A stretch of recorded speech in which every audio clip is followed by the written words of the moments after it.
If we are one, then every pattern that shows up out there is also showing up in here.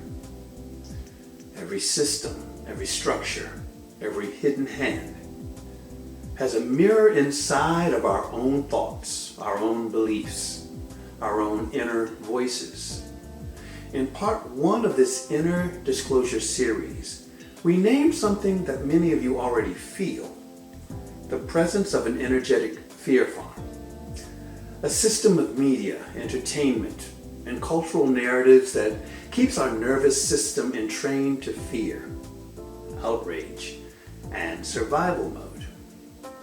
We talked about how that low vibration state generates a kind of emotional energy that can be harvested, what some call loosh. And we began to explore how that frequency trap stunts our effectiveness in maintaining our own higher frequency, and by extension, meeting higher intelligences, whether ETs, interdimensionals, or our own higher selves, from a place of clarity.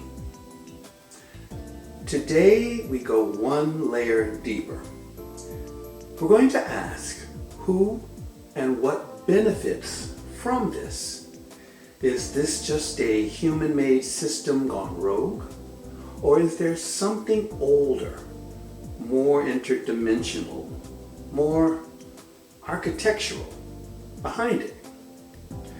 And we're going to tie this directly to something we've already explored together, the mimic overlay or the mimic code. Because the same patterns that run these systems out there are also running through frequency manipulation inside us, as inner voices, as shame, as the part of us that says, stay small, stay safe, don't dare try to shine. So take a breath, let that field settle, and start digging deeper. That's what we're going to do today. Hi, I'm Daryl T. Johnson, a musician, a teacher, and a QHHT hypnosis practitioner. I'd like to welcome all of you to episode 43 of If We Are One.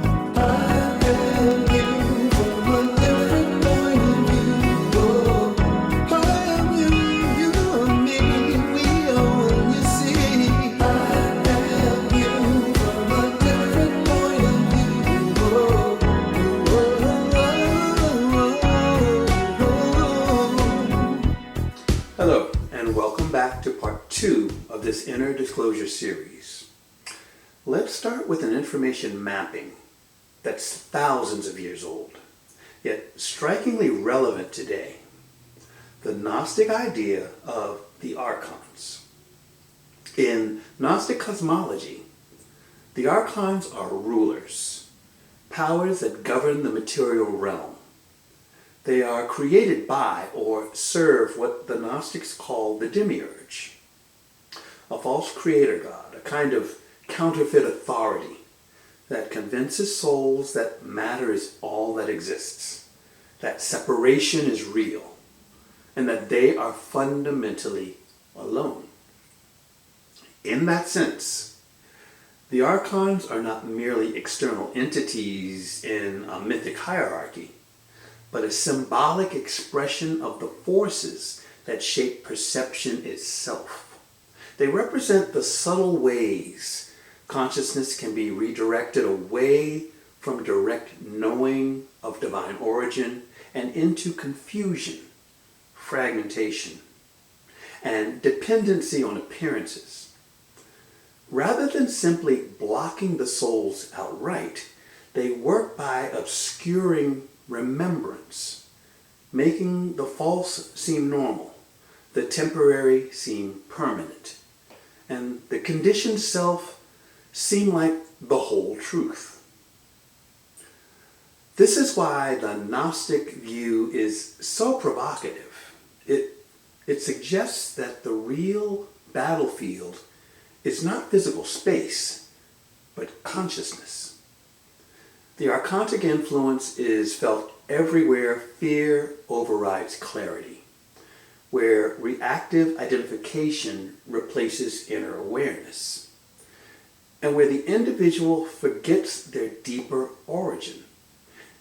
In that framework, liberation begins the moment a soul starts to see through the illusion and recognize that what it has been told is ultimate reality may only be a very convincing veil.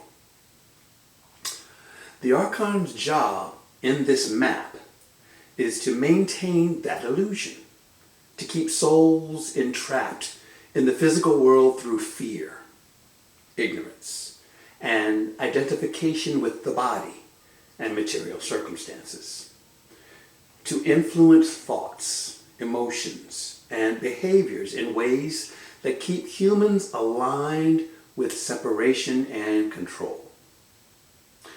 Now, you don't have to adopt every detail of that cosmology to feel the resonance of it, because whether you see Archons as literal interdimensional entities or as energetic patterns that inhabit systems and psyches, the effect is the same. There are forces, seen and unseen, that benefit when you remain afraid, divided, and disconnected from your divine nature. In modern esoteric streams, these archons are often linked directly to the idea of loosh harvesting. They're described as non-physical intelligences that feed on human emotional energy, especially suffering, fear, and trauma. And they're said to support or inspire systems that maximize this: war, oppression, addictive behavior, addictive media, trauma-based entertainment, and any structure that keeps humanity in a state of chronic low vibration arousal. This is the who is benefiting layer of the fear farm. But here's the part that's crucial for our work. These patterns are not only out there, they are also in here. Remember the mimic overlay we explored in an earlier episode? That inner voice that copies your truth just enough to sound like you, but twists it just enough to keep you small. That's one of the primary ways archontic energy shows up in your personal field. It's the voice that says, "You're not ready. You're too much. You're not enough. Nothing you do matters. Spirituality is naive. Love is weakness. Stay cynical. Stay safe." Now, for a moment, I want you to internally review your own unconscious self-talk. Does any of what I have just described ring true for you? Be honest. If so, this voice is the part of you that feels more comfortable in chaos than in peace, that doubts every breakthrough, that sabotages every expansion. That's the inner archon, the inner mimic. And it is intimately connected to the outer systems we've been talking about. Let me share an example. There was a time in my own life when I would feel a clear expansion, a new idea, a new project, a new level of creative expression. And almost immediately, I'd hear this voice: "Whoa, hold up. What makes you think you can do this? This is naive. You're probably going to fail. You're going to be exposed." This is hard to admit, but it was there. At first, I thought it was just me, but over time, the more I listened, the more I became the observer, the more I began to realize that voice didn't feel like me. It felt foreign. It felt heavy. It lacked joy. It was trying to keep me small while I was spiritually growing and awakening. And the more I bought into it, the more my field contracted. The more contracted my field, the more I generated low vibrational loosh. And the more I generated that, the more I felt stuck. Does that sound at all familiar? That's the inner Archon at work. It's insidious. And once you can feel how that inner Archon shows up, as contraction, as fear, as a voice that says, stay small, the next question becomes, how do you actually tell in real time what's yours and what's being projected at you or into you? Because a lot of us have been taught to use bubbles, shields, white light armor, all these visualized walls between us and the world. But I recently had a paradigm shift, a light bulb moment about something. It really resonated with me, and it ties directly into what I've been sharing with you for some time now. The importance of all of us to hold the light. You see, a lot of our traditional protection practices, the shield, the bubble, the white light, often don't hold as well as we'd like. Not because they're wrong or anything, but because they're built on an illusory premise that the outside is dangerous and we're fragile, so we need a wall. But here's the thing. Walls are things that dense energy wants to push against. And when you're in survival mode, that bubble often becomes another layer of armor, but not necessarily a true grounding anchor. The true anchor is your resonance, your ability to raise your vibration to such a degree that the low archontic energy is no longer able to latch on to you at all.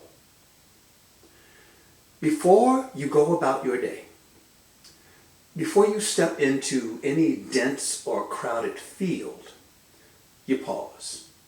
You bring your attention inward. You feel your own frequency. You say silently or out loud, "Thank you, Higher Self. This is my frequency. This is what it feels like." And you stay there just long enough to register the whole texture of your own energy, recognizing what it feels like. That becomes your reference point. Because here's the truth. You can't tell what isn't yours if you've forgotten what yours feels like. That's why so many of us come home from places carrying extra energetic baggage that was never ours to begin with. Not because we were unprotected, but because we were unanchored. We had no baseline to compare against and to shift back to. When you practice hold the light regularly, when you make this your daily discipline, something shifts. You still feel everything. You're a receiver. But now, when something lands, you can feel within seconds, did this come from me? Or did I pick this up at the door? And once you know it's not yours, you give yourself permission to release it. You don't have to fight it. You don't have to armor against it. You simply adjust your frequency back to your reference point. This is true protection. Not a wall, not a bubble, but a clear, stable, heart-anchored frequency that you return to again and again. In my QHHT work, one of my highest priorities is helping the client recognize that the connection with their higher self is not only real, but living, available, and worth nurturing. The session is not meant to be the end point.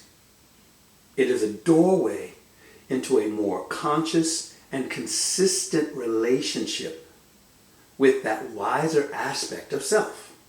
For me, it is important to emphasize that this channel is something to be honored, exercised, and maintained, because the higher self responds to attention, sincerity, and ongoing dialogue. The more that relationship is cultivated, the more naturally it can support clarity, alignment, and a deeper sense of inner guidance in everyday life. So let's practice this together. This exercise is similar to what we had done in the last episode, but a little different. Like before, find a comfortable position. You can be sitting, feet flat on the floor, or lying down. Allow your eyes to close, or soften your gaze downward. Place one hand on your heart and one on your belly. Take 3 slow, deep breaths in through the nose, out through the mouth, and let each exhale be a little longer than the inhale. Now let your breath return to a natural rhythm. Bring your attention to your heart and imagine it as a sun radiating warm golden light. With each breath, that light grows a little brighter, a little warmer. As you breathe, imagine that light expanding through your chest, down to your arms, into your belly, down through your legs, and up through your neck and head.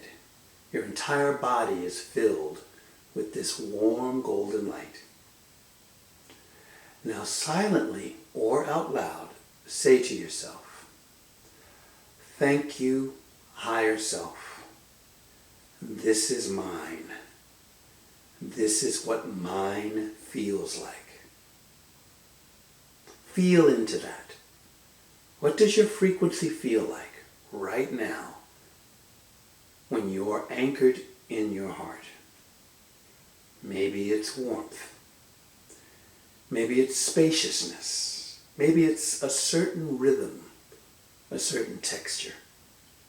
You don't need to describe it perfectly. Just let your system register. This is mine. Stay here for a few more breaths, letting that reference point settle. Now imagine you're about to step into your day. It might be work, a crowded space, a family gathering, or just a day where you know there will be a lot of other people's frequencies. In your imagination, see yourself moving through that space. Feel the shift in energy as you engage with the world. As you move, notice how your field responds. You're still a receiver. You still feel everything, but now you have a baseline. If something lands that feels heavy, contracting, or foreign, notice how it compares to your reference point. Silently ask, did this come from me? Or did I pick this up at the door? If the answer is, I picked this up at the door, then imagine yourself gently handing it back. You don't have to fight it. You don't have to judge it. You simply recognize, this is not mine. I return this to source. I reclaim my field. Watch as that energy dissolves, transmutes, or simply floats away. Now re-anchor in your reference point. Feel your heart sun again. Say once more, thank you, higher self. This is mine. This is what mine feels like. Take 3 more deep breaths, sealing this practice. And when you are ready, gently bring your awareness back to the room. Wiggle your fingers and toes. And when you feel complete, open your eyes. Second, practice a simple sovereignty declaration. You can do this silently or out loud. Something like, I withdraw my consent from all systems, seen and unseen, that feed on my fear and separation. I align my energy with love, truth, and unity. I am sovereign. I am clear. I am free. Say it with your hand on your heart. Feel that shift. You might even write this down and keep it somewhere visible. Your phone, your mirror, your studio. The more you say it, the more your system learns. Oh, we're not doing that anymore. We're choosing something else. Third, identify one area of your life where you clearly feel archontic or mimic influence. Maybe it's a job that tries to drain your soul, a relationship dynamic that tries to keep you small, a media habit you can't seem to break, an inner storyline that tells you you're unworthy. And commit to one concrete shift that reduces its hold. Set a boundary. Change in input. Speak a truth you've been avoiding. Choose one act of self-honor that contradicts the old story. This is how we take our field back. Now, let's tie this back to disclosure and ET coexistence. If there are benevolent, high vibration intelligences wanting to engage with humanity, and I believe there are, they cannot ethically override our free will. They can resonate with us. They can mirror us. They can offer. But they cannot force. So the question becomes, what are we resonating with? If our field is still dominated by archontic patterns, outer and inner, then any contact we have will be filtered through that. We'll project our wounds. We'll interpret them through fear. We'll either worship them as saviors or demonize them as monsters. But as we clear those patterns, as we reclaim our spiritual sovereignty, something else becomes possible. We become capable of meeting them from equality. Not as pets, not as victims, not as worshipers, but as peers, as co-creators, as members of an expanded spiritual family. That's the work we're doing here. I hope you can appreciate its importance. Now, let's do one more important exercise here. An inner Archon clearing and sovereignty anchoring. Let's take a few minutes to do this guided practice together. Again, find a comfortable position. Eyes closed or softly gazing downward.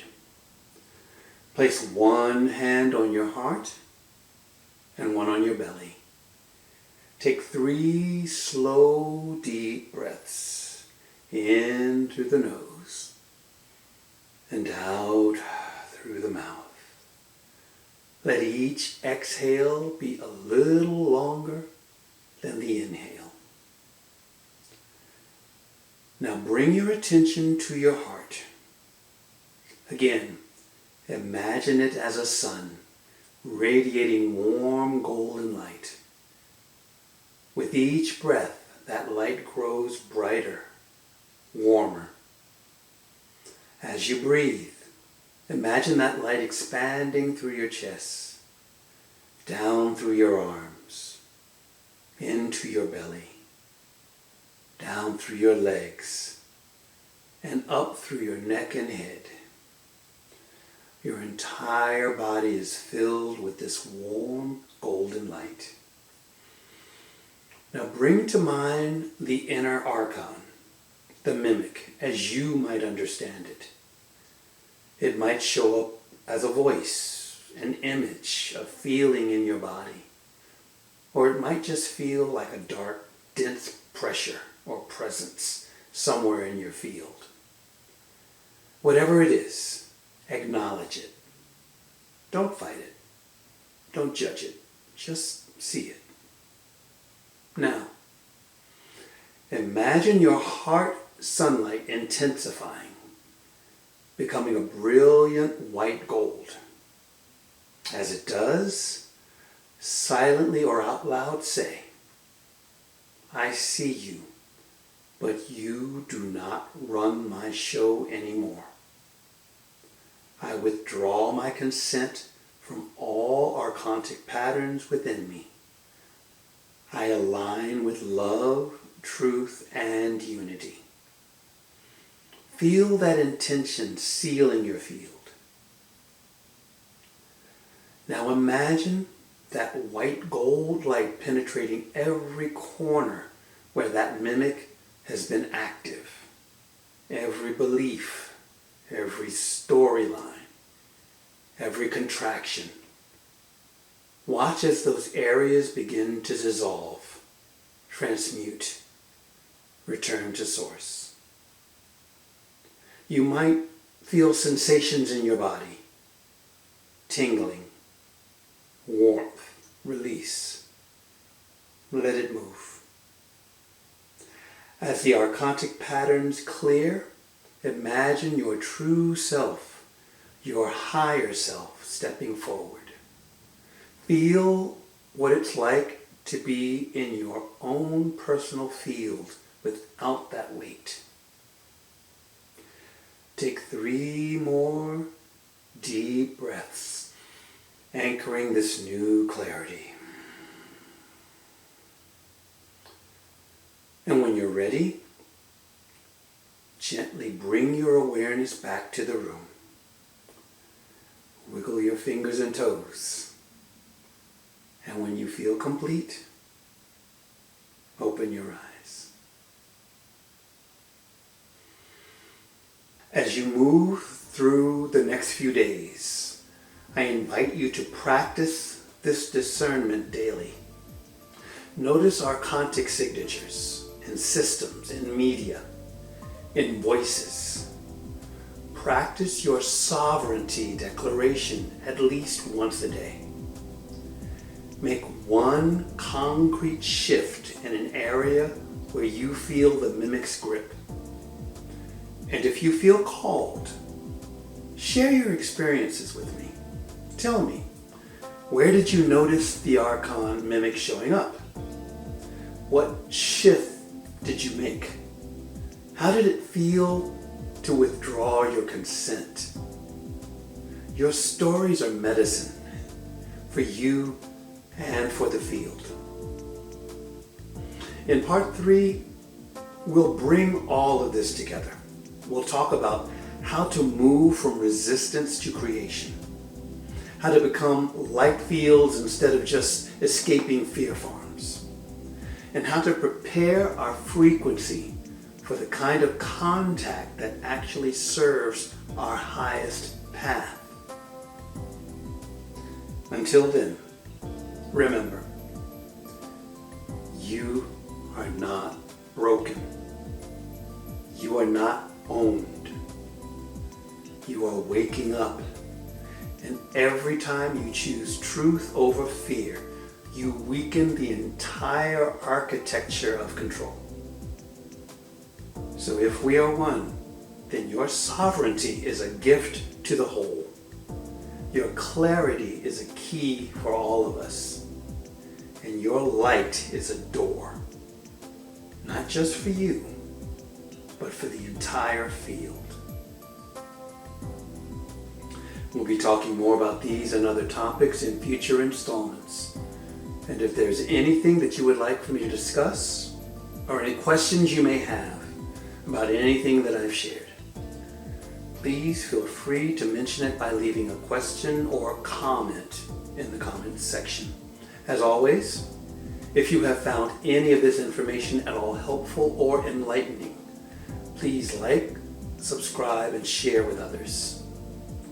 I truly appreciate those of you who are letting others know about this podcast, and I continue to be excited at the growing number of souls awakening worldwide to this ongoing movement of remembrance to a oneness consciousness. So in closing, as always, I send you my love. And if we are one, let's all live in peace, love, and joy.